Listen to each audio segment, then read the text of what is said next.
Hey, hey. All right, everyone. Sorry that we're a little bit late. We're just getting everyone some time to join. Can everybody hear me? Raise your hands if you can hear me. Good. Perfect. Perfect. Awesome. Okay, so my name is Christopher Sharp. I work for RFK Human Rights. Happy that you all are here today to join our forum. I want to give just a couple of quick housekeeping notes to you all. So this forum is put together by young people in our Young Leaders program.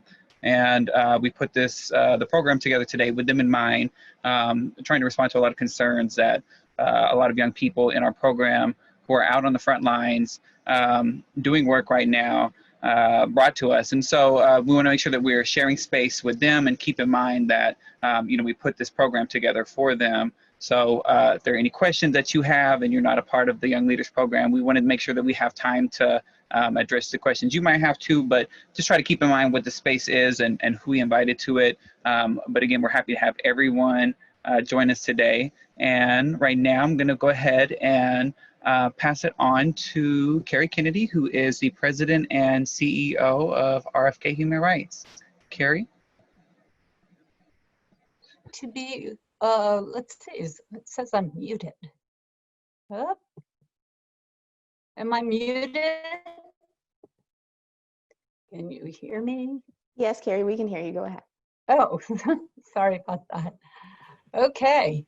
So, hey everybody, I'm so happy that you joined us today, and I just really want to say thanks to all of our young leaders for being here and for your commitment and for your efforts to create change and to really make our country the country it needs to be. One of my favorite poems is by Langston Hughes, and it's let America be America again, the land that never has been yet, and yet must be, the land where everyone is free.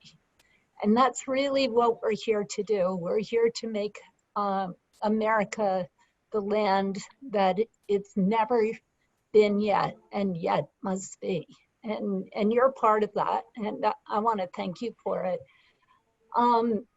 This is a time of extraordinary upheaval, first with COVID and with the violence against Black people and the extraordinary protests against our country, across our country, where people are voicing their demands for change, and change that's been coming for over 400 years. It's a scary time, but it's a time of great opportunity. And if you think about it, the last time that this many people all across our country were demanding this change was 50 years ago. 50 years is a long time. This is our moment. We can't let this pass us by. We can't sit back passively. We have to get involved. And that's who you guys are. You're the ones who are on the front lines. You're the ones who are organizing others, and you're the ones who are getting engaged. Number one, we have to get involved. Number two, we have to think big. These moments come and then they go. And so what we want to do right now is see how far we can leapfrog ahead, knowing that this might not last, that we have to gain everything we can right at this time. So we have to go beyond saying every police officer needs a body cam. That's just not enough. We want to rethink what would it look like for communities to be truly safe in our country.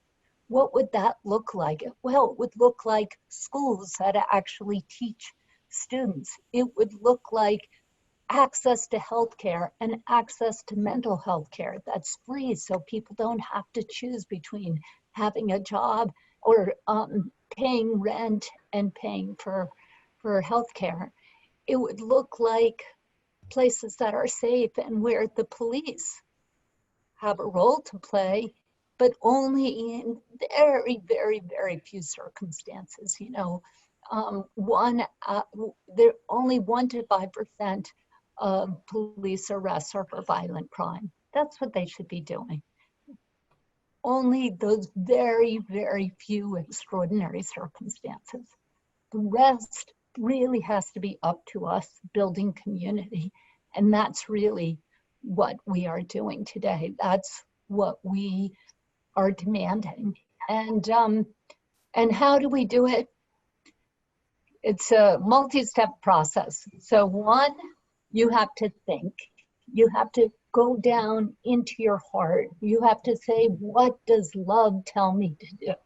What does love tell me our country needs to look like?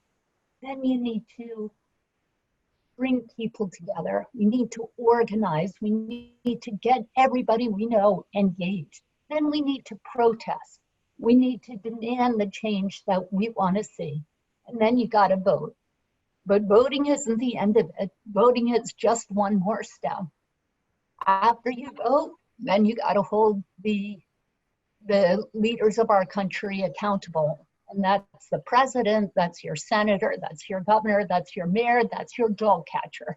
That is every city council meeting. That is going back in there. That is the dean of your school and the head of your dorm. That is everybody. That is your city council, your student council president. If you don't like the people who are running, run yourself. Get your friends to run. We need all of us who believe that our country can be a better country. We need to be together now and making this work. And that's really what RFK Young Leaders is about.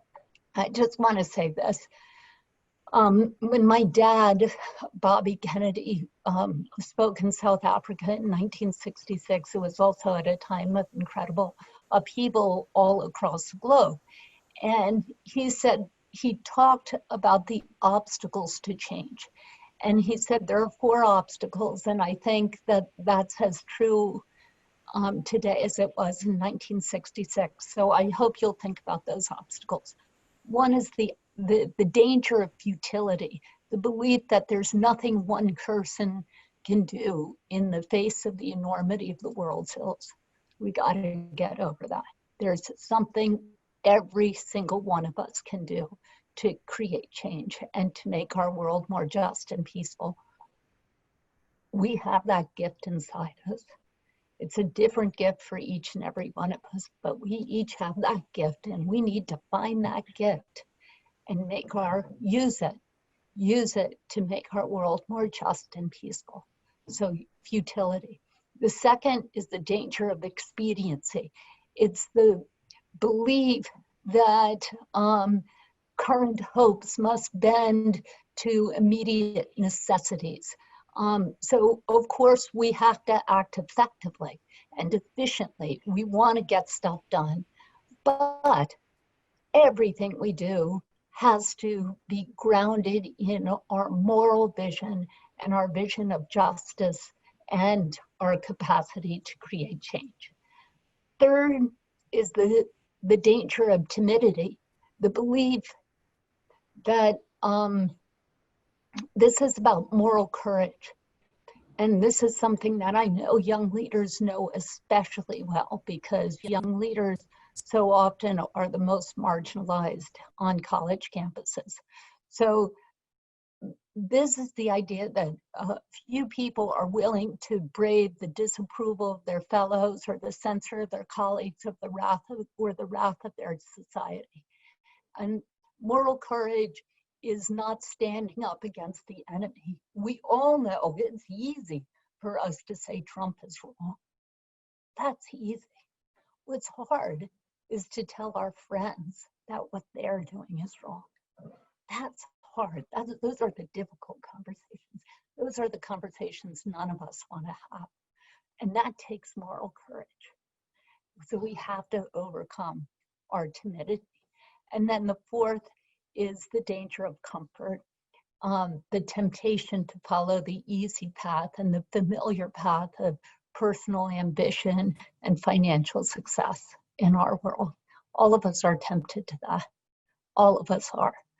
And if you're on this call, it's because you're in college, which means you are one of the most privileged people on this earth. And there's going to be a lot of messages to you. Take the easy path. but don't do it. You got to follow your heart. That's what Young Leaders is about. It's about following your heart. It's about digging deep. It's about saying, what do we need to make our world better, our communities better, our colleges better, our country better? And how do I play a role in that? And that's what we're here for today. I'm so happy to be with all of you. And I guess I'll just leave by saying that everything we do here at RFK Human Rights is grounded in Bobby Kennedy's vision of a just and peaceful world. And he believed primarily in the capacity of youth to create change. That's you. Let's do it. Let's do it together. I cannot wait to work with all of you. Thank you very much. And take it away, Christopher. Thank you so much, Carrie. I appreciate you taking the time to chat with us today. So I'll go ahead and go straight into the next segment of our program and give it to our wonderful guest speakers who are going to talk to us about protesters' rights and cop watching 101. Hi, everyone. My name's Amanda Jack. I'm a public defender at the Legal Aid Society in Manhattan. But I did have the great privilege of working with RFK Human Rights in 2018 and a little of 2019 on the mass bailout effort that we did, that I know if you were part of Young Leaders then, many of you were also involved with, so thanks. But I'm back to the courts and dealing with the wild era of this COVID madness, which means people are being held in jail without the kinds of rights that you would normally be afforded, and being held in jails that, of course, have a much higher rate of infection. But today, I'm here to talk to you all because I'm someone that has done a lot of protesting myself, been arrested many times, and I've long been a legal observer with the National Lawyers Guild. Gosh, getting on 17 years now. So I train legal observers. I've also been a part of cop watching groups as a legal advisor, and before I was a lawyer as a cop watcher. And I do a lot of Know Your Rights workshops too. So I'm here along with Monica, another public defender who's still with RFK. She'll introduce herself. And I just want to just outright say, Monica's going to give you an overview of what we'll talk about, but we're talking to y'all all over the country, right? So I got to do the lawyer thing and say that none of this is legal advice, right? We can't give you legal advice properly because you're all situated in different jurisdictions. So we're going to give you a very basic, these are your rights. These are rights that you have no matter where you are in the US. And these are ways to stay safe, because talking about rights without talking about safety and personal agency is nothing, right? Me as a white woman, I'm going to have a very different experience exercising or making known to police officers my rights on the street. So just keep that in mind. We're going to try to give you some state-specific stuff where we can, and I think Chris and everyone will follow up with some more resources after the workshop as well. So I'll pass it over to Monica, and nice to have you all here. Hi, everyone. My name is Monica Smith. As Amanda said, I was a former public defender in Kentucky and in Louisiana and New Orleans. And I used to work also in Harlem at a nonprofit organization there. And then I came to RFK Human Rights as a criminal justice program officer just over 1 year ago, 1 year on June 4th, so really new here. So again, we're just going to give you a brief overview of basic Know Your Rights and what you can do while you're out in the streets. And as Amanda said, our overarching theme is ways that you can keep yourself and your community that you're interacting in at that moment safe, and you know, continue to be able to work in the movement beyond the moment. So let's get right into it. First, we're going to just talk about protester rights and responsibilities. Then we'll talk about how to safely record police interactions. And then finally, we'll close with what to do if you're arrested. If you have questions, please feel free to drop them in the chat. We will try to take them all at the end. And then we'll also hopefully have time for live questions at the end as well. So I'm gonna, next slide, Eli. Let's go ahead and get started about talking about protester rights and responsibilities. So first, you should know that every person has the right to demonstrate peacefully under the protections of the First Amendment. But it's not as simple as showing up with a sign. There are measures officials can use to limit protests, and it's easily to accidentally find yourself in peril if you don't know the specifics of your state and locality. And again, we're going to try to give you the most general information that we can, and we will follow up with a document that has information on state-specific actions where there is a Young Leaders chapter. But the first thing we want to make you aware of is just spatial awareness. So if you're out in the protest, you can easily kind of lose where you are. So you want to try to find out, if you can, where the protest is going to start. Tell a person who's not protesting with you where that is, so they'll have an idea to look out for you, and they'll know where your general vicinity is. In the midst of the protest, try to make a mental note, like we turn left next to a Chipotle, so that you'll be able to find your way back to your vehicle, or however, your train, or however you got to the protest, that you'll be able to return safely home. And then also, if you're in a big crowd, you want to take a moment to identify your exits. If you see police or other law enforcement agencies come out with big barricades, you may want to be aware that you're being corralled, or you're being placed into you're getting packed into a place. And if you don't want to be in that place, if you don't want to be in that type of crowd, take a moment to calmly remove yourself from that situation, so you don't get barricaded into somewhere where you don't want to be. And that's the same with, if you see officers bring out that bright orange fencing, there you're probably going to get corralled into an area, and again, you need to think about that. But you should also, even if you're in a crowd and you're in a park or something, also just be spatially aware, know where your nearest exit is. It's like being on an airplane. And then, if you're thinking about going out to protest, or if you're organizing a protest, one of the things you may think about is, do you need a permit? So usually you don't need a permit. It depends on where you're protesting and what type of an event you're having. So generally you would not need a permit for a march or parade that does not, you would need a permit for a march or parade that does not stay on the sidewalk. So you can think about, if people are picketing, they wouldn't need a permit for that action. But if they were to go into the street or to block the sidewalk, you would need a permit for that. Any other large event that would require blocking traffic or street closure, or any large rally that generally we use a sound amplifying a device, you would need a permit for that. Things that are okay without a permit are, again, a march or a rally on the sidewalks, but you cannot block people's easeway. They need to be able to walk, or anything held in a public park. You can pass out flyers or information without a permit, but you usually cannot use a noise amplification device without a permit. Most places require that you get a permit in advance, up to 3 to 6 weeks before the event. However, the First Amendment prohibits advance notice requirement from being used to prevent rallies or demonstrations that are rapid responses to unforeseeable and recent events. So you've seen these protests popping up. Most likely they don't have permits because they were unforeseeable that those events would take place. But if you're planning a big event, the best way is to attempt to at least obtain a permit. In an event, a permit cannot be denied because the event is controversial or will express unpopular views. So one thing you can think about there is, like, people who are staging like Ku Klux Klan rallies have a right to obtain permits, even though we wouldn't agree with them. They're still protected under the First Amendment. If you are participating in a march on the streets that does not have a permit, of course you are running the risk of being arrested. However, in most jurisdictions, the police must give a lawful order to disperse before they can start arresting people. But just keep in mind that just because a lawful order should be given doesn't mean that it will be given, and you should be prepared to be arrested without a dispersal order. And so who are the players at a protest, right? So there's you, the protester, the person who is out in the streets making lots of good, joyful noise.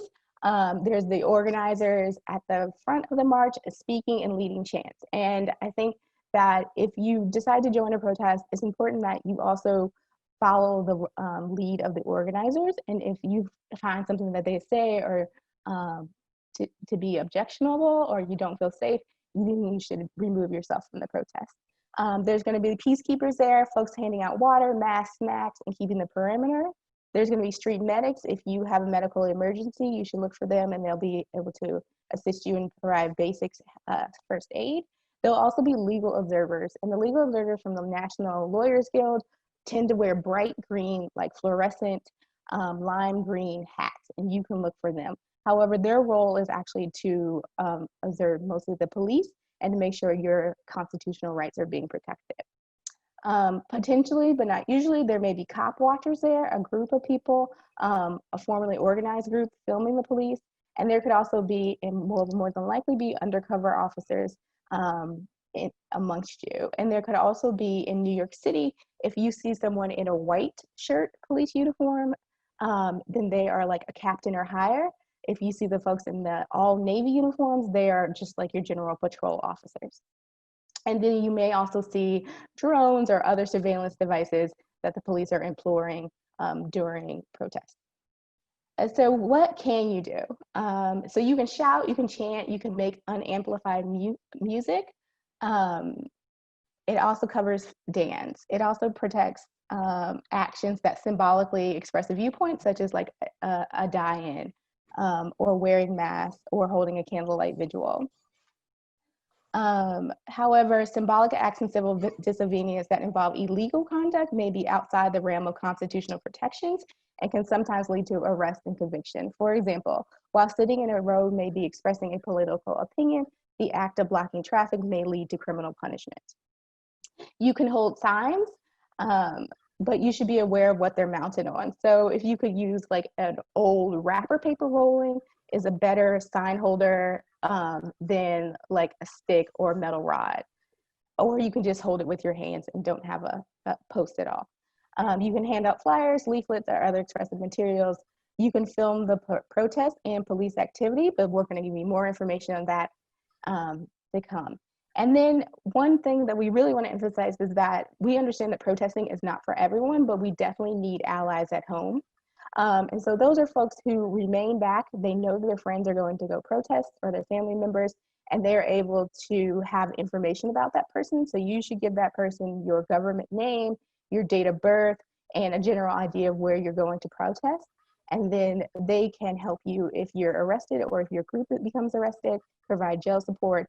And then there also are folks who stay at home and do police scanner duties to try and find out what's happening in their city. So those are very important roles. You don't always have to be out on the street. And what should you bring to a protest? A buddy. It's always best to go with at least one other person. Memorize at least one number of someone who is at home and you know who you're home. So like for me, I always remember my parents' home phone number, which they have had since I was actually born. And so that's a number that I always know.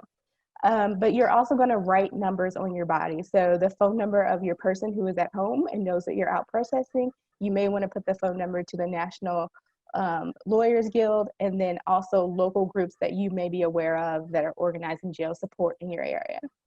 We are still in the midst of a pandemic, so be sure to bring a mask. You may want to bring goggles or eye protection. If you wear contacts but you have glasses, you want to be sure to wear your glasses over your contact lenses in case you're pepper sprayed. You should bring a small amount of cash. Should bring some form of identification. It's not necessary depending on your state, but it will speed up the process should you become arrested. You may want to bring water, basic first aid items, but there will also be street medics present, and so you don't necessarily have to have those on your person. And then you would need to wear a medical alert bracelet. So if you have a pre-existing medical condition and something were to happen to you, if your buddy doesn't know, or should you get separated from your buddy, there would need to be a way for like EMT and medical professionals to be able to help you. So one way to do that is to wear a medical alert bracelet. And also I would just add there that if you are asthmatic and you have been told by a physician that you need to have your inhaler on your person at all time or something like that, or if you need an EpiPen, I would advise that y'all bring those items with you during the protest. And also consider whether or not it's worth your personal risk to your risk to your personal safety for you to really be out protesting. And if you could help in another way, given your underlying medical conditions and potential exposure to tear gas, pepper spray, and things like that. You should bring your phone with a backup battery if you have it. And you can put a text and call encrypting app on your phone and be sure to use it. If you don't have one of those apps, you should go on airplane mode whenever possible. Use a PIN code, not facial recognition or a thumbprint. Well, the reason for that is that even if you're like passed out, the police may be able to access your phone by just, putting on the facial recognition screen or by taking your thumbprint. And so in order to protect your phone from that, then the best way to go is to have a PIN code. So what not to bring to a protest? You should not bring drugs or weapons, no sticks, metal rods, pocket knives, pepper spray, etc. Do not bring the person who knows that you're protesting and knows your government name, date of birth, emergency contact information. You should not bring any foreign identity documents unless you're required to have them by law. You should not bring your bicycle or everything else you wouldn't want confiscated by the police, perhaps forever. And along those same lines, you would not want to wear or bring anything of value. So if you have sentimental jewelry, we do not advise bringing that to a protest. Also, if I even go so far as to say like hoop earrings, also may not be something that you want to wear to a protest. Do not bring your Wi-Fi connection, especially in cities that have public access Wi-Fi, because the police can easily tap into your phone via public hotspots. And then again, anything of value. And I think we should even go so far as to thinking about your shoes that you wear. You should wear some old ones, usually closed toe is best, and ones that you don't mind getting mucked up or dirty. So then we'll talk about if you are arrested at a protest, there could be, of course, consequences. So, so one of them is like a medical emergency, or you could have an illness. But also, if you are, processed and booked into a jail, you could be held in jail on bail. But also, you have the potential of exposing people who are already held in jail on unaffordable money bail to COVID-19. So of course you want to avoid that at all possible. And we're gonna give you some more tips and tools about that. And I think Amanda is going to talk about other possible consequences of arrest. I'm gonna flip it over to you. All right, thanks, Monica. I also these are the legal observer hats that National Lawyers Guild folks wear. So a lot of you have probably seen this. This is not as lime green because it's about 15 years old, but if you see this, these are the folks that are usually there watching the police. And so we'll talk a little bit more about that later, but I had a prop, so I wanted to use it. We're gonna give you guys this document that kind of has just a little bit more state-by-state breakdown, just to have a more specific sense of where you can go to for better state-specific resources for where you're located. And there's immigration resources on that too.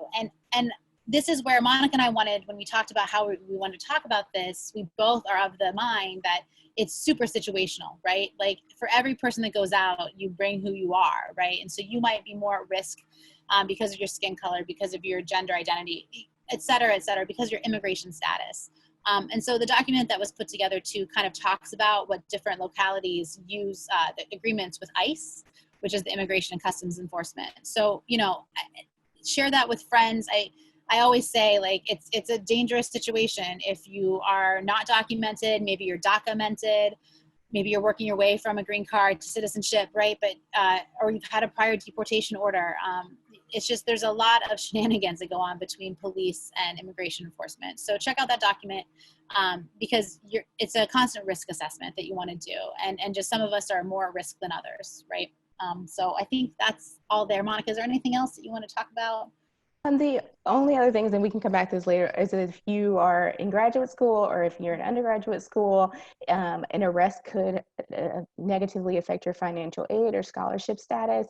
And if you in the future plan to enter into a profession which requires licensing, like becoming a lawyer or becoming even like a teacher or a nurse or something of the like, then you may have to explain your arrest on when you comes time for you to get your professional license.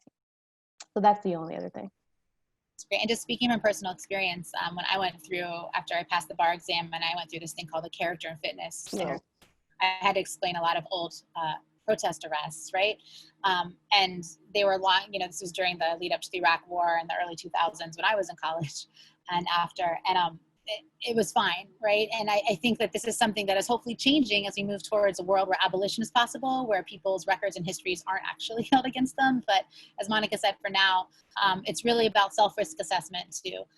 And I'll just add, a lot of what we just gave you was based on these kind of large scale, you know, non-permitted demonstrations that we've been seeing in the last 2 weeks. And I'll say that it depends on the police in your city, right? We saw a lot of violence here in New York City, a lot. Those were almost all largely unpermitted. I'm sure some of them maybe did have permits that were gotten pretty quickly, but they're almost all in the streets. It was kind of people power, and de Blasio and the police commissioner kind of ceding the streets to a certain extent, but of course they immediately could get violent too. So we just encourage you to always have, you know, to do self-risk assessments too, because the risks are different depending on your situation. And are there any quick questions that we should answer about this section, Monica, before? Let me just see. Oh, okay. Can we talk maybe about undercover cops at protests? I think I was going to touch on that a little bit too. But yeah, I think it was undercover cops. Maybe let's just do these protest questions now. Is that all right? All right. So I don't know, the person's asking about the objective of undercover cops. If I had 3 hours or more, right, we could really talk about what I think personally it is. But usually you can identify, I'm going to talk from the New York City perspective, and I guess San Francisco and Texas, where I've been a protester and a legal observer. Undercover cops, at least in New York City, they usually have on a Yankees hat and maybe a shirt that says like Woodstock hippie on it. And they're usually wearing an armband, like a sweatband from like the 80s that we used to wear to play basketball, right? But it's around it's the cuff. We call it color of the day. So they're, you know, any color, the color changes each day. They're pretty easy to ID. There should be a shield that is maybe poking through their t-shirt from underneath. And sometimes I think they're ostensibly there to keep the peace and pass information to the uniformed officers. But I have personally experienced where they are instigating, right? Either instigating violence or like it's a protest on the sidewalk and they'll try to move you to the street. So you just have to be aware, right? Just like with anything, you never really know who's standing next to you. Yeah, and they'll ask you questions. they'll try and come up and get information. So I'll say the other thing that we were seeing in New York that was verified was that the FBI was absolutely down on the ground and asking people questions when they were getting processed, and trying to, you know, it's this kind of spectrum of Antifa, which the right has grabbed onto, which I would rather be an anti-fascist than a fascist, but again, another conversation. But just like all of these government agencies are working together. So especially if you're in the bigger cities where the police departments are really well resourced, just be aware that that's definitely at play. I think the next one is staying safe during the pandemic. I think, again, you know, you certainly have to take your mask off to drink water and to do those things. I think, you know, minimize touching as much as you can. We've seen some people like link arms, and I think there's value in that, but also you're exposing yourself to a little bit of COVID-19, I think, and then when you're so close. So as much as you can, you know, it's generally impossible to practice social distancing, but the protests that I went to, there are folks, you know, with like giant spray bottles saying hand sanitizer, take advantage of those. And just, you know, if you're not feeling well, don't go. I mean, that's just really the bottom line. So, I mean, you know, as much as you can, we do have a duty to like care for one another, especially in these moments. But I would encourage, you know, if you happen to have extra masks and you see people that don't have a mask on, please take them and like offer them to them, because we know that can help as well. Those are as far as best. And then there's a question about, I think this might be New York City. If you get arrested, you have cash on you, will you let it have it, or could you use it for bail? So again, this isn't legal advice, right? And it's going to be depending on where you're arrested. I will say that largely And again, this also depends on how you present yourself, right? Like how others perceive your presentation. But largely in these mass scale arrests, you will be held for some time because it's a lot of processing. But most people are given either summons tickets, which is something where you're supposed to just get it on the street, and it's like if your dog is not on a leash in New York City, you get a summons ticket, and you show up to court. I think the dates now have been October, so it's months and months in advance. Or these things called desk appearance tickets, which in New York and I think across the country, what that means is instead of going through the court system or like going through the system, and we'll talk a little bit more about that toward the end too, you actually get a piece of paper at the precinct and you're let go. Of course, I'm a public defender, right? So I've been in arraignments, which is where I meet my clients, where people first know what they're charged with. And when all the looting was happening in New York, I was meeting tons of people who weren't looting. They were just at a protest, and they were just being grabbed and charged with like felonies. So bail could be set, but for the most part, if you get one of those summons or tickets, like you're not going to have to deal with bail. In New York, there is a way, there's supposed to be bail expediters that would help you use the money in your pocket or the credit card in your pocket, but it's going to be different across the country. Monica's experience in Kentucky versus we basically worked together before she was at RFK too, because she was some of those providing services to young people that I was representing. But Monica can tell you that the arrest arraignment process and bail is different everywhere. So That's right. So but hopefully the information we've given you can help refer you to that too. And a lot of the cities you all are in actually have bail funds that have sprung up into protester funds too. I think a better practice, instead of trying to bail yourself out, is always to leave or tell your person at home how to access money should you be arrested, how they could access money to post your bail. It's very difficult once things go into property and they get seized by the cops to get that back. So the best practice is to, I always joke with my friends and tell them that my bail money is under my mattress, but you should have them know how to access the bail money. And I'll say too, one of the things, the National Lawyers Guild, it's a national chapter, right? And different cities have different levels of activity. But there's usually there's a lot of affinity groups that spin out into legal observers. My first couple years legal observing wasn't with National Lawyers Guild. It was a legal collective that we'd all formed of non-lawyers, right? In Austin, Texas. So there's that too. So like if you, again, like to get extra safe, like figure out who's doing the jail support in your area. Because why the legal observers are at the protests in a lot of the bigger cities is because we are also taking names of people or trying to figure out how to get folks' government names once they get arrested so we can track them and make sure no one gets lost in the system. All right, so there's networks of lawyers across the country that are doing that all the time. So I think it's always a good idea to be plugged in. And, Monica said, write the numbers on your arm. You've probably seen the photos of that, but like in New York, we always say, write the NLG number on your arm because they can at least track. And then they work with public defenders. A lot of us who also are NLG members. Just to, again, make sure no one gets lost. And if bail is set, that we get connected up to either the bail funds or to your person at home who knows where the cash is under the mattress. So, Amanda, Monica, I wanted to say this is something too that I've seen. I don't know if this is helpful. I've been going to some protests and been super concerned, like just about COVID and stuff. And at one of the ones I went to Sunday, the lady was telling me, she said, you get the mask on, right? You want to keep your mask on. You don't want to take it off. As much as possible, then you drink water, you just go underneath like this, yes. up, so that you're not like taking too much off, and you're not, you're obviously touching stuff. You probably have signs. I don't know if that's helpful at all, but Use a straw. Oh, yeah. That makes sense. That makes sense. Yeah. No, I think that is, and I will say, like, I haven't, I've seen video in other places, but wherever you're from, you're gonna know it best. But in New York, I've got a 3-year-old. We've been out to, like, it has been the protesters that have had masks on. There have been medics, like all the kind of players that Monica talked about. Like these large scale protests have been amazing, and how quickly they've been organized and how organized they are. So there are people that are peacekeepers that are handing out masks to the police, right? Who I don't really see take them, but it was really the police that weren't wearing masks, at least in New York City. And people were trying to stay as distant as possible. Like I would see a friend in the crowd and I'd be like, oh, but not touch. So I at least I feel that the culture right now, and Chris, I don't know if you agree with this, is towards safety, is towards trying to take a stand, but also remain safe. Is there anything else that anyone wants to add on this topic? Or we'll move on to the recording the police. All right, and keep the questions coming. This isn't an end to that.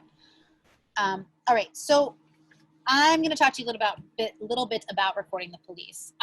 So I also, as I kind of framed in the beginning, we were referring to this as cop watching. I want to first frame out that cop watching is actually a very distinct group and has a distinct objective and goal, right? So when I was a cop watcher in Texas, we went out and like had walkie-talkies and trained ourselves how to communicate with one another, and we would have legal support back at a base if we saw someone getting arrested. And this wasn't for protests; it was for every day of the night.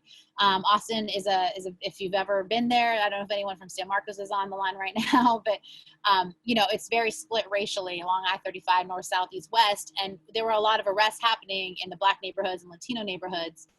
That were very violent, and that we thought, you know, getting eyes on would help to maybe abate or at least record.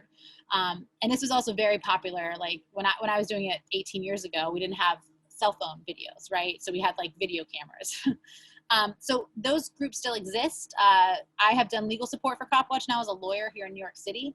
And they are mostly out, like I said, just out in neighborhoods where a lot of arrests happen and where the police are really doing over enforcement in Black and brown communities.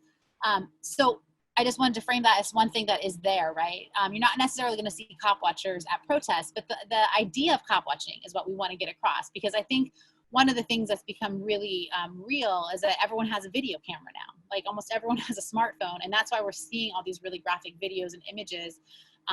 And, you know, we've seen them before. Rodney King was taped too, right? But for whatever reason, the prevalence of just like regular citizens being able to kind of become journalists, right, has been a really huge phenomenon. So we want to talk about safety and just kind of like, neither Monica are technological whizzes, but kind of some of the technology that we have learned about that we suggest you use too. All right, so lawyer talk. You have a right to record the cops, right? Across the country, it is generally accepted that under the First Amendment, you have a right to openly record. That word openly becomes very important, meaning like not trying to hide it, but like openly record, right? So, you know, that's take photos, that's take video, that's taking audio. It's almost every court has upheld, any court that's has had decisions to make on this has said, yes, you absolutely have a right to do all that to police officers who are in the line of duty, right? The problem becomes if you're doing so secretly or surreptitiously is the court's word, right? Because there are 12 different states that don't have something called third-party consent laws, right? So like, the same idea, like I can't just, if I'm talking to my friend in California and they owe me money, I can't be like, you know, you owe me the money, right? And they're like, I do, but I'm never going to admit it. And I'm like, haha, I recorded you. That's not okay. That's not admissible. That's kind of how the videoing goes too. So there's 12 different states. I'll list them real quickly, but we'll make sure you have this information too. California, Connecticut, Florida, Illinois, Maryland, Massachusetts, Michigan, Montana, Nevada, New Hampshire, Pennsylvania, and Washington. Where it's really important that you're always openly recording, because where you can get into trouble is if you're kind of trying to be secret about it, right? Like you turn on your phone in your pocket, or you're trying to get video on the ground. So that's just, I think, baseline to know, right? And the rationale for this is like it's public access to information, right? We're talking about police activity and how they're treating citizens becomes news. And so it's the courts have basically said that the freedom of the press under the First Amendment also applies to citizen journalists who are recording police in their official duties. So we're also gonna, you know, as with any general rule, there's always exceptions to that. And so that's what we kind of wanna make sure you understand, again, keeping safety in mind first, right? So, and this is going to vary across the country again, but so this is as general as we could get it to, you know, be safe for all 50 states. And so the First Amendment, like, said that police have to expect some kind of public scrutiny, right? Some kind of verbal challenge, and some kind of like documentary critical eye on them. So they're supposed to expect that, and they're supposed to tolerate that as public officials. That, as you all know, I don't need to tell anyone in this day and age that is not always the case, right? And the one thing that gets people in trouble is, and that I have seen over and over and over again, is police claiming that someone interfered with their duties as a police officer, all right? I think by now we all kind of know how it goes. Like the cops can say one thing and get you arrested, right? And if you like see out the case, you can hopefully prove otherwise, and that testimony is put to the test, but that accusation will carry enough weight to get you in handcuffs. And that's the most common thing. Obstructing governmental authority is what we call it in New York. It can turn into the resisting arrests, right? It can turn into, this is used a lot when someone's getting arrested and someone turns on the video camera and the cops don't like it, and you can be immediately in cuffs. So you always need to keep that in mind if you do decide to whip out your phone. Especially if you get an order from an officer to cease recording. They can't really do that, but like if they are telling you that or to step back, that is a good sign that like cops might be coming out soon. So you have to make that decision, right? Because yes, you probably will win a court case a year or 2 years down the line based on your First Amendment rights to be recording. But again, it depends on the risks that you're taking in the meantime and your own safety. And if you have that kind of time to fight a case like that. So I'm going to kind of go over what it basically boils down to, right? Say you're openly recording, someone's getting arrested, or you're looking at, the cops running their SUVs into crowds like we saw in Brooklyn 2 weeks ago. We always suggest that you openly record, right? So, and I'm talking like, don't point it like a weapon at a police officer, but like chest level, hold out your phone, and make sure they know that you're recording. That's the one way to just guarantee that no matter where you are, even if you're in a state that doesn't require open recording, that the police can't accuse you of being sneaky about it, right? Don't stand too close to an officer. That is a surefire way to trigger you're interfering with my ability to make this arrest or control this situation. So don't stand too close. And if you're recording, if you're on a sidewalk and you're recording an arrest happening in the street, and it's not like a protest where everyone's in the street, it's definitely safer to stay on the public sidewalk and record. And like the longer you can use your arms to kind of go gadget arms it out there, and you keep that wide screen on so you can see the whole of what's happening. Again, they can't stop you. And I've seen a lot of videos, especially of like local journalists who are like, I'm with the press, I'm recording, I have a right to record, who kind of push it like that, right? We've also seen a lot of journalists getting arrested, even though they have like press credentials on and are doing something that's constitutionally protected.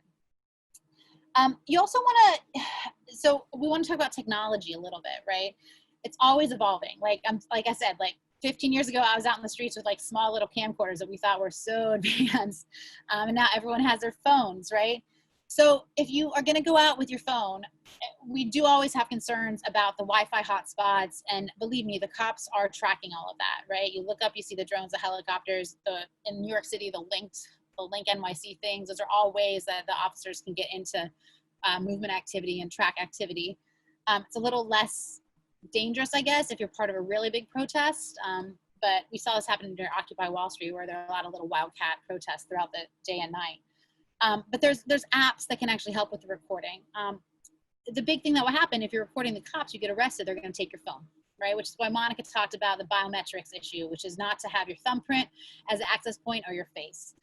So one of the things that can happen is if they get into your phone, legally or not legally, that video could be erased. So one of the best tools is to have some kind of live streaming app that will actually store what you're recording onto like you can either live stream onto your Facebook or social media page, whatever, if that's what you feel comfortable with. But you can also download some of these programs that will, as you're recording, it'll send it to the cloud and it'll keep it there, so you have it, right? And there's a CopWatch video recording app by the Network for the Elimination of Police Violence. Like that's actually a group out of Toronto. They've been developing this for some years. And the idea is that a lot of these apps geared towards cop watching will also keep your screen black. So the cops, even though you're openly recording, your phone is locked while you're doing it, which we recommend, right? So like if you can download one of these apps that keeps your phone on the lock screen, but is recording, that's ideal, because if it gets snatched out of your hands, the phone is already locked and they can't get into it. There's also the ACLU Mobile Justice app. It's not in every city, it's across the states. But if you go to their website, you can find out, or I guess the App Store, you can see where they have it available. I think it's like 13 or 14 states now. And some of the local ACLU chapters have also have gotten that up. So again, the idea is it's stored in a cloud maintained by the ACLU, and it's always there and available. And Apple also just released a new app that was like all over the news, which I'm always like, I don't like Apple knowing my face. Like I have a alphanumeric code on my phone. But that's something to check out too. It's in their shortcuts, and it's the police app.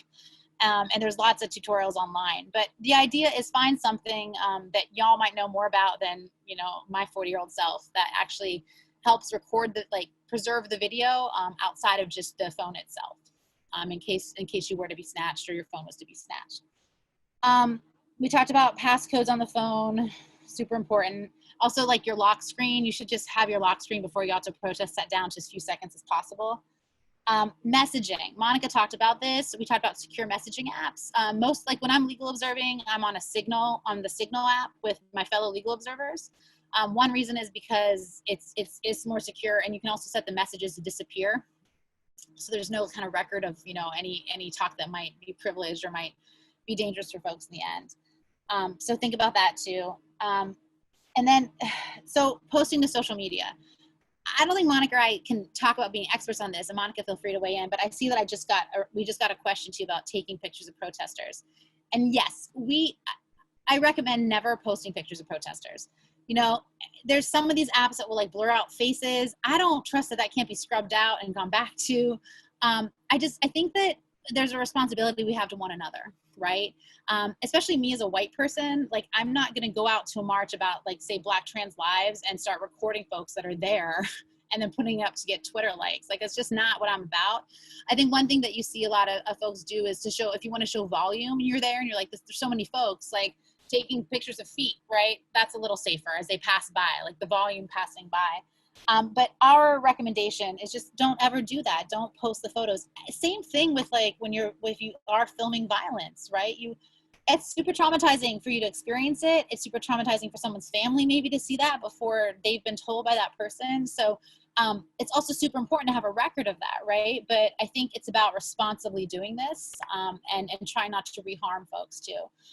That have been put in a violent situation. So I think that's one of the reasons that I'm not really for the live streaming, unless of course it's like getting help or aid down there too, right? And I don't fault anyone that's done that, because it's also brought a lot of attention to situations as they're unfolding. But I would definitely recommend not posting photos of protesters. And I'll just say, Monica can probably back me up, we have seen photos be manipulated over and over in our work as public defenders to make someone appear guilty or to frame them up. So that's real. That happens. Monica, do you have anything to add there?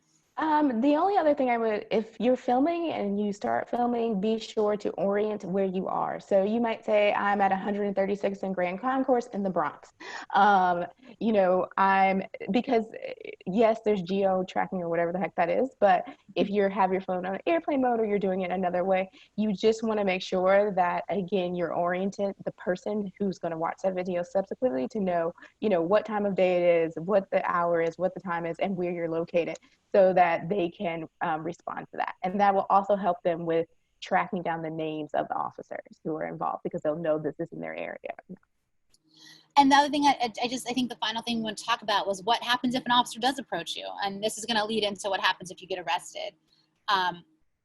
Yeah, and Wade just brought up a great point too. Like, you know, even if you're like doing the feet, like I've tried a case about a robbery about sneakers, right? If they were the same sneakers. So just like really anything that you're using, if it can be used to lock someone up or get someone in trouble, just assume that it will be.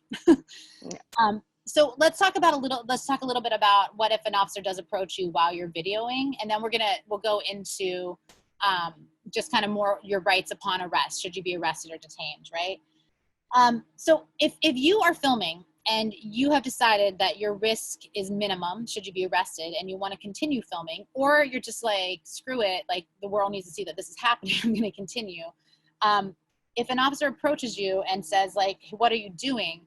The safest thing to do is narrate, just like Monica was just talking about, narrating the time and place where you are, which is helpful if a case goes forward anyway, right? But you want to say, officer, I'm not interfering with your work. I'm simply exercising my First Amendment right to record, which is like super wonky. And like maybe me as a white woman with all my privileges and my law degree can like say that and feel comfortable.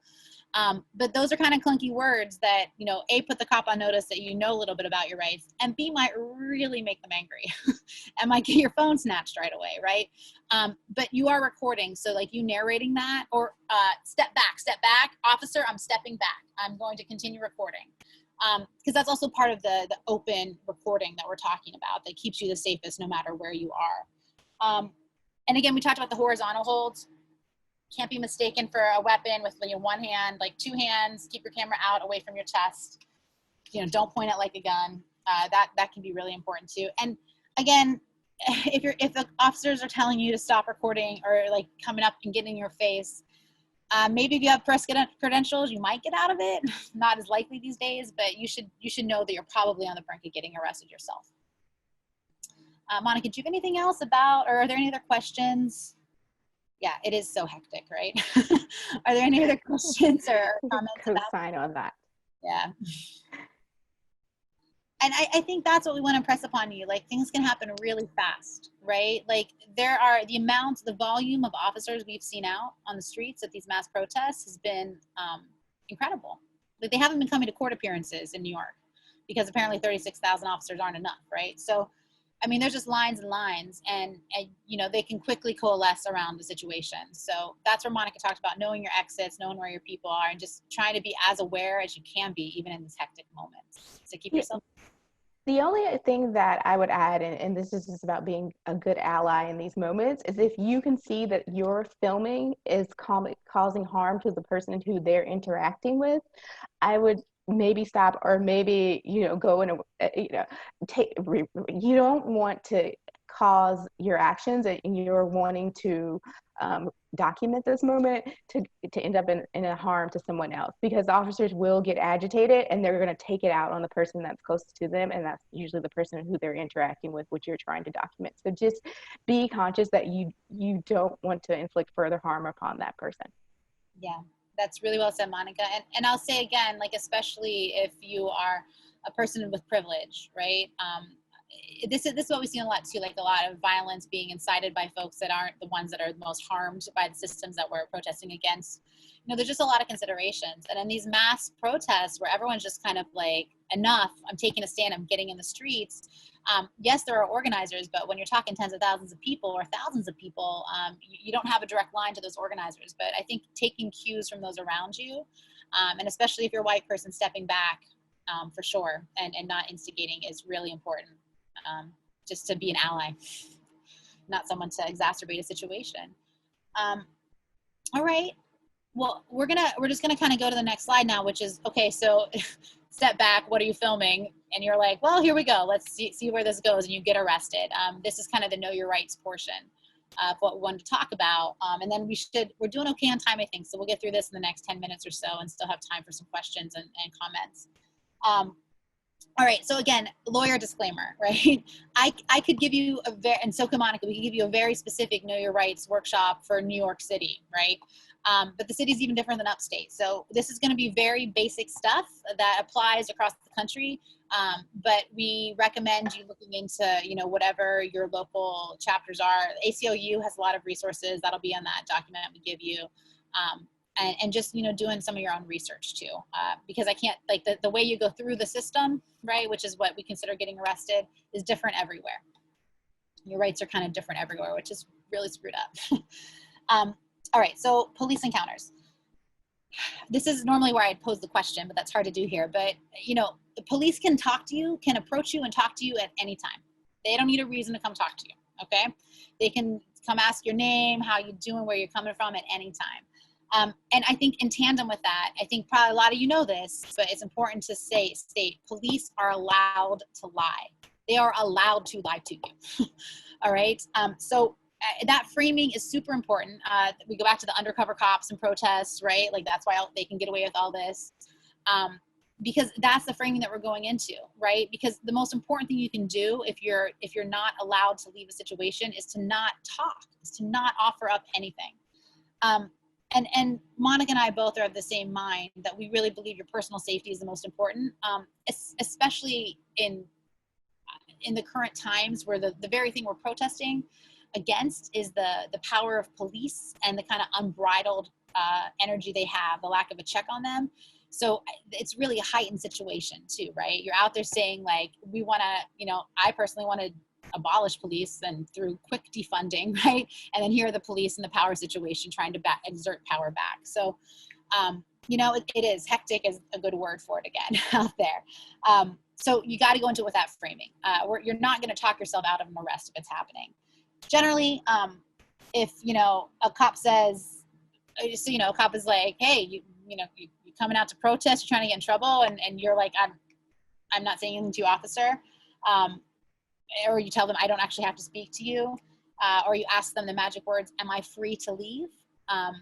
That doesn't always mean you're walking away. And again, skin privilege and other privileges have a lot to do with this, right?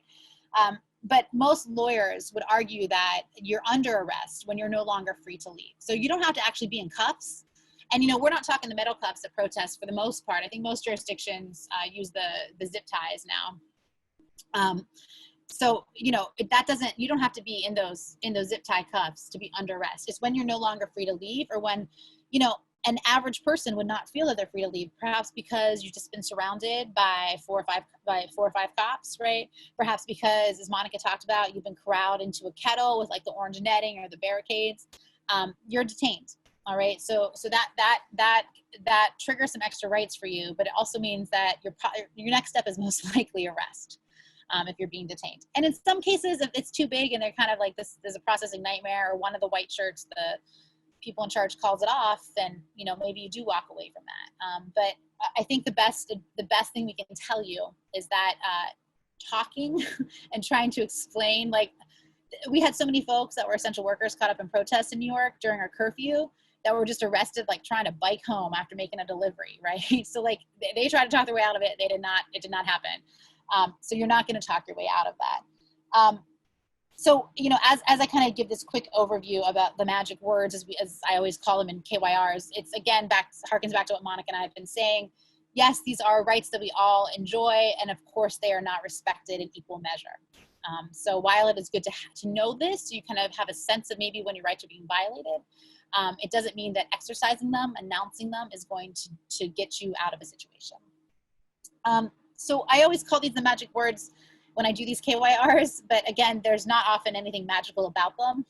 It depends who's listening to them and who's uttering them, right? But the am I free to leave? And the reason that these are the certain words is they have like a legal significance that kind of can click with the officer that you're talking to, that puts them on notice that you've done it, I know your rights training, and also are legally, if it's being recorded, for example, it's legally helpful for your attorney later on if, you know, you're fighting your arrest. So am I free to leave is a very easy question to ask, you know, like if they're like, why are you recording? And you're like, it's my First Amendment right. I'm not interfering. I'm stepping back. I'm recording. And they're coming at you and you're like, okay, now I don't want to get arrested. Like, you can either walk away, don't run. Running will give them a reason to stop you. Or if they're still coming, you say, officer, I'm putting my camera down, narrate that as well. And I'm asking if I'm free to leave, right? And that can sometimes jar them. And maybe they'll be like, oh, sure. Like, you know something, go ahead. You know, or it could escalate it. You know, you can also ask, am I being detained? All right, detention is in a legal framework just before arrest, right? So am I being detained are another grouping of words that has a legal significance and is kind of that, like, this person knows their rights. Now listen, again, me saying this as a white woman, you know, I'm 8 months pregnant right now, is probably gonna have a different effect than someone doesn't look like me, right? And that's just what we want you to always be keeping in mind, because Monica and I, we talked a lot about this. We're not of the mind that these magic words actually have any magic quality to them other than the same like race and gender bias that we see throughout our society. So just want to keep saying that out loud. The other important words that you may have heard before, if you've gone through these, of course, are I don't consent to the search, I want to remain silent, and I want to see a lawyer. All right, so those are all very important. The search is about like phones and bags, and each jurisdiction has different rules about when you can be searched, when you can't be searched. We were talking about whether we should talk about car stops here, but we're going to kind of keep it to like you're in the protest and getting arrested arena. But it's important, especially if someone's recording, to try to help you out. Like announcing that you don't consent to the search then really undercuts the cop testimony later, being like, oh yeah, they said I could go through their bag, right? Now, maybe consenting to a search, like you know you have nothing inside. I'm going to take my lawyer hat off and just put on my safety, my mom hat, right? And be like, maybe that's a way for you to be safer, right? Because at any time you stand up and exert your rights, I mean, in my, decade of being a defense attorney, I don't see that it ever de-escalates a situation. Not that that should be on us, right? That's part of the problem, but there it is. And the thing about invoking your right to remain silent is if you need to go like the bathroom, if say you get taken down and you need to go to the bathroom, and you're like, can I use the bathroom? You now need to re-invoke your right to remain silent, because they could start talking to you. And while that might not be okay, like that, you have to re-invoke it all the time. Same thing with I want to see a lawyer. You know, there is nothing you can say to an officer once you're in handcuffs that will get you unarrested. It will only be used against you. Please don't make statements. Just don't do it. Monica, right? Don't say a word. Just be quiet. as quiet as you can be. There's, people often have questions about, what the propaganda shows on TV. Like, I think most people think that right upon arrest, it's like you're being thrown up against a cop car and you have a right to remain silent. You have a right to a lawyer. If you don't have a lawyer, one will be provided for you. They don't have to say that then. They only have to, that's called Mirandizing you. That's only if they're going to interrogate you about a situation. So don't let yourself get Mirandized. Most jurisdictions, they have to read you those rights and usually have you sign a card saying you understand them. Don't sign your rights away. There is nothing to say once you've been arrested. Nothing in response to, if you just tell me a little bit about who the organizer was, I bet you I can cut a deal. That's not it.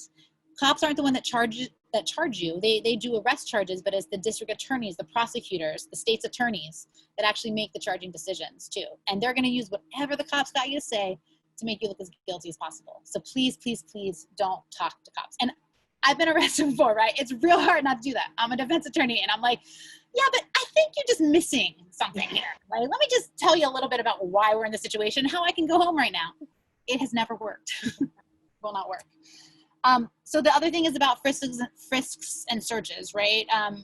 Frisks are when you're being detained and officers allowed to pat you down for your safety. So that's over the clothes, right? It often doesn't go there. If they feel something suspicious in a pocket, like your inhaler could be mistaken for some kind of contraband, or at least they would claim that. I've seen that before. Then they get to go inside your pockets. They're not supposed to search closed containers. Don't give them permission to. They will likely say they have. But again, this is why when Monica was like, what to bring, what not to bring, if you're going to put yourself in a situation where there's risk of arrest, like, don't bring your one hitter with you, like don't bring anything that you don't want to be taken or seen as illegal or contraband, or anything that's valuable. I mean, we've had folks here in New York, a lot of people went out on their bicycles and the bicycles are just gone. Like, they're just confiscating them. They're not giving folks vouchers. So just keep that in mind, right? And it's not like, these are also rights that apply outside of the protest arena too. So it's not like you're always walking around with the most perfect situation. And you will always be able to find a lawyer who'll fight and help you try to get that stuff back. But that's just that's best practice. I remember, Chris, you brought up something about public transportation. So in cities where there's public transportation, and say like you're going home from the protest, and you still have your bag on you, in general, there are public safety exceptions even to our privacy rights. So like in New York City in the subways, a lot of the subway stations have folding tables set up with cops, and they're like, they do random searches. I've never been randomly searched, and I take them all the time. Right? However, if you're going to use the subway system or the public transit, or you're on a public bus in another city, they can search you under this public safety exception, but your option is just to turn and walk away, right? So like, if you have something on you that you shouldn't have on you, or you're a little worried and you see that folding table, before you even get close to it, just walk up and find the next route home. All right, because that I don't consent to the search is not going to work in that situation. Okay, and then quickly, what happens if you are arrested? And Monica, are we good? Go ahead. You can keep going. You're on a roll. All right. So what happens if you are arrested is where I'd ask you all to echo back the advice we give you, which is that you shut up and you stay shut up. You don't talk, right? But we're talking in the protest context, and it's going to be, again, different in every jurisdiction. I'm sorry I can't give you a better answer than that, but it is. So it depends on the number of people arrested. It depends on your city. It depends on like how arrests are processed, what the options are for tickets versus going through the system. But in most large-scale protests where like hundreds to thousands of people get arrested, for the most part, the system can't handle that, right? So you're not going to get processed through the courts in the same way. Like, I had a real busy week in arraignments the week that all the initial protests and the looting was happening, because they were processing more people, and there was a huge backlog. My organization, Legal Aid, was suing because people were being held too long, because in general, you can't be held more than 48 hours. That's the US rule across, right? But like, Monica, I mean, we'll talk about southern jurisdictions, right, and how that interpretation goes. That's right. Et cetera, et cetera. So we don't know, but for the most part, you won't be put through the system. one thing that we didn't mention earlier is it's not just about your immigration consequences and, you know, licensing, schooling, all of that. Also, the COVID rate is much higher in jails right now and in police precincts, right? Because you're enclosed. So even you're being safe, drinking your water, like Chris suggested, you're not going to be socially distanced in an arrest situation. Even if you're awaiting processing, right? Even if you're going to end up getting a ticket, you're still going to be held with a lot of other people if you got arrested with a lot of other people. If you have a warrant, you really need to figure out how to clear that up before you go out and put yourself in a situation where you could be arrested. I'd say just in general, right? And a warrant can happen for, you know, these like quality of life offenses. I mean, there was something like 15,000 warrants that were just forgiven in New York City in the past couple of years because they were for things like not having your dog on a leash, being in a park after dark, open container of alcohol. I mean, and you know how that this is selectively enforced, but you want to make sure if you ever got the equivalent of one of those summons tickets where you didn't go through the system, that you've paid that fine. These are things that you can usually pay like $25 and I'm taken care of. You don't want to put yourself in the situation of having a warrant because then you'll definitely be put through the system. All right. And in New Orleans, just to show how prevalent warrants are, 1 in 5 adults in New Orleans has a warrant. And so you should just check because that can just be like a one-way ticket to jail for at least a couple of days. I've been for having a warrant before as well. Yeah. Crazy.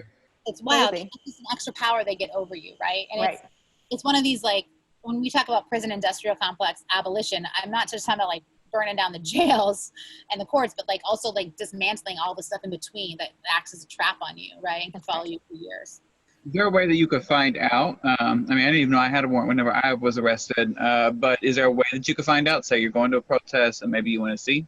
Yeah, you could, like in most cities that where you can find a public defender office, like they can run for you. You can also go down to the court, right? It's hard because like courts in New York City are still closed to the public, but there are hotlines out there for New York City. I think maybe other courts are more open, but you can go down to the clerk's office in your local court and just have them run your name and birth date and make sure that you don't have anything outstanding. Perfect. And that's the fastest. Sometimes you forget to pay them, and then you turn around and then you're in there. Exactly. And honestly, on a lot of those tickets too, if you show up to fight it in the first instance, it gets dismissed because they can't handle that. So don't even pay the $25. Just like take the day off and go fight it if you can. All right. So the other thing that would be a problem if you do get arrested, if you decided not to carry ID because you're in one of the states where you don't have to carry ID like New York, if they can't verify who you are, if the cops can't verify who you are, they will put you through the system as well, because then you get the fingerprints, and in New York there's an iris scan, et cetera, et cetera. So just another thing to keep in mind. So again, you know, if you're someone who's decided that the risk is okay, that you're in a position of privilege, that it makes it all right, I take my ID with me just because I'd rather get out with a ticket than have to go through. Again, you know, people, I've done the jail solidarity before too, where you have an affinity group, folks that you make all these decisions together with, and you do jail solidarity where no one gives names, and the point is to try to slow everything down and to bring to light like how terrible the system is in general. So if you end up going down that route of like more extreme activism, like I trust that you will get good, solid legal advice, have jail support on the outside too, and get stuff that's specific to you. But for the most part, in large scale protests, we're talking about trying to get you out of there as fast as possible and get you home safely. And then just in the time of COVID, I think we just have to precaution against that, just because yes, it is good to show the flaws in the system, but you're also just exposing more people who are already detained to it, and that just may not be worth the risk to the population who can't afford their freedom, and we have to think about them as well. That's right. The other thing, kind of along the Miranda rights, everyone I think has been popularly culturalized and culturated to believe you just get a phone call, you have a right to a phone call. That's mostly true, but that does not mean you get it. Especially, you should be able to get a phone call sometime if you're getting booked, if you're going through the system, but at least in New York with these large scale protests, you are like hanging out in a bus outside of a police precinct, and then they bring out one by one and process you. You're not getting a phone call. So while you need to write those numbers on your arm in case things escalate and you do have, you know, a bail situation or you're waiting to see a judge, and keep in mind that I can't think if there's still anywhere down south where you don't have the attorney now at your first appearance. I'm sure there are. I mean, Texas was like that 15 years ago. Louisiana, you'll have an attorney, but you're going to wait a couple days. It's not quick at all because the attorneys are furloughed right now, at least in Orleans Parish. Right. So, I mean, court situation is really crazy. So you definitely want to have that number written down if you get a chance to make a phone call. It's great, especially because you can report back, say the NLG is monitoring this protest, like, you know, my name is so-and-so, and I am here with like 20 other people. Maybe they want to give their names too. So you should at some point get a phone call, but it's not that necessary guarantee. So it's fine to ask for it, right? Again, asking might get you there. It might not.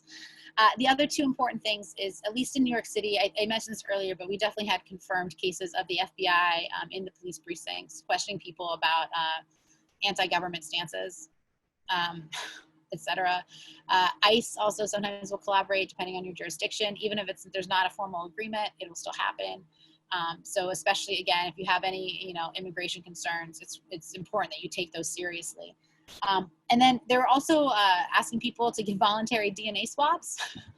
So don't, right? Like, don't give any testimony. Testimony is also your DNA, right? Just don't do it, because these get tracked into nationwide and state databases, and they're really hard to get out of those databases once you're in. There's no need to do that. Like, don't let them talk you into like, this will move faster if you just let me swab your cheek. Don't do it. And be aware, if you are in a situation where they're putting you through or they're trying to ask you questions, they might be offering you a cigarette or a soda, right?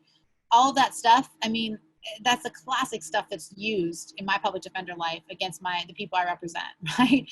Where, you know, once you smoke it and, you know, you discard the butt, like, your DNA is on it.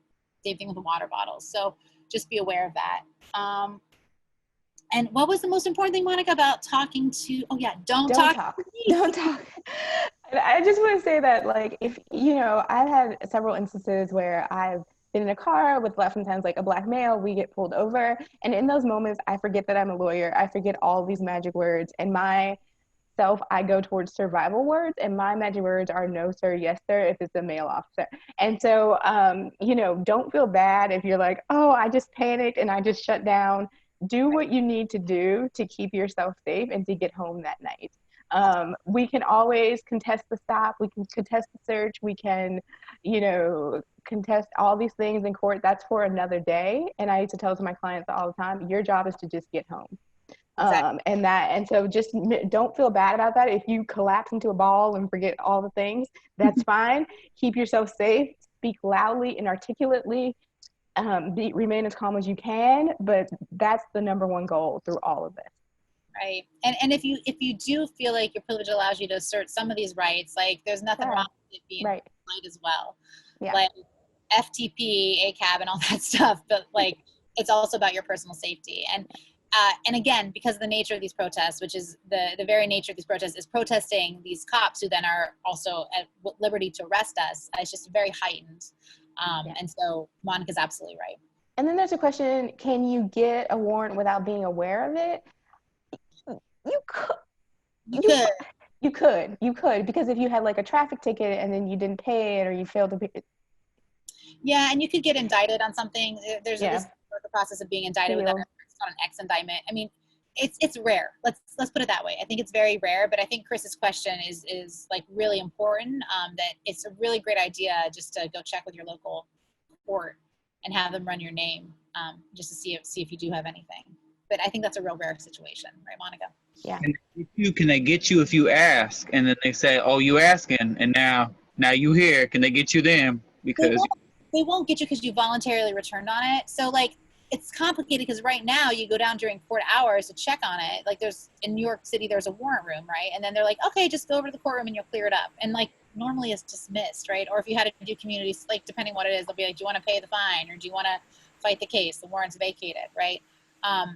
So it's really, it depends, again, on your jurisdiction, but you're not going to go up to the court clerk where you voluntarily appeared and they've seen you do that and suddenly be handcuffed, right?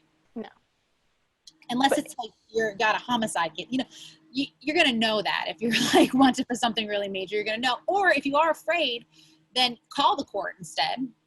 You could always, there's always numbers online to find a call the court, or find a public defender in your city. And most of them will have intake, you know, numbers. Legal Aid does. We have an intake attorney. Sometimes I'm the intake attorney and I'm answering calls like that. And we'll you may look around. There may be opportunities, like a lot of legal aid societies or pro bono lawyers will volunteer. I know we used to do it in New Orleans, and then we do it like every 6 months. It's called Clean Jacket Day. and people could just come in, and we would try to first figure out if they had a warrant, and then give them tools on how to process it and get it cleared. And so you may look some local like attorney organizations, and they may offer those times where they come in, literally thousands of folks come through and talk to attorneys and get these things cleared up. That makes If sense. you're not in a rush, you might try to do that. When I got a ticket on campus, actually, and this might be common for a lot of students. I got a ticket, campus, some parking ticket, and then I was pulled over by the regular police in Houston, and they somehow knew it, and then I had a warrant because of that, and it was just like a campus ticket thing. So I did not think back then that could translate, but you know, I guess it can, and I guess that they can see everything, and so Yeah, Yeah. they can see everything. And I would say, I mean, especially as a college student, like you need to be aware. We don't have time to go into all this, but like if you're living in the dorms, that's college property. So you have a lesser expectation of privacy because you don't own it, right? So they can, you know, again, depending on the jurisdiction, but there's greater leeway for people to search your room, for officials to search your room, right? University of Minnesota, led by the student body president out there, like just kicked off the cops out of their campus, which is great, but like, there's different relationships everywhere. Like some campuses have their own police. A lot are deputized by the local departments as well. Some carry guns, some don't. So like Chris said, it's just, especially if you're organizing this, I think it's incumbent upon you to figure that out, right? So you can make sure you can give a good assessment of safety to whoever is gonna show up. And if you're going, like ask the organizers, you know, or find out the information that you can. I think we have a good question in the chat. But basically, yeah, gender identity. Do persons have a right to be brought to the gendered cell of their choice? In New York, yeah. In New York, but that's New York City. Does it mean that it's respected? No. Yeah. And I think that if you're someone that identifies outside of the binary, or maybe you present inside the binary, but your official documents still have your dead name on it, your dead, et cetera, like that's a higher risk, right? So. And I would think in probably more rural areas, like if any of y'all are from San Marcos down here, like you're going to find a whole different experience, right? So you could, that's something that you could absolutely probably easily find just with an online search. But they are supposed to, I will say for the most part, if you're just going to end up in a ticket, like it's just a massive holding cell and everyone's kind of mixed in together. It becomes important if you're going through the system. And I have seen that respected as it should be in this jurisdiction. I've also seen it not respected.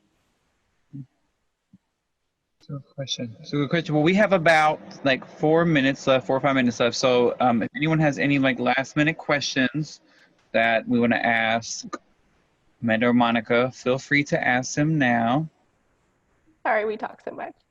No, I was like, this will take 10 minutes. Oh.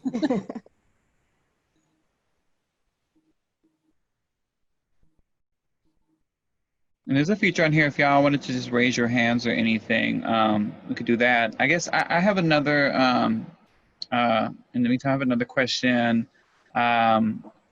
just around the,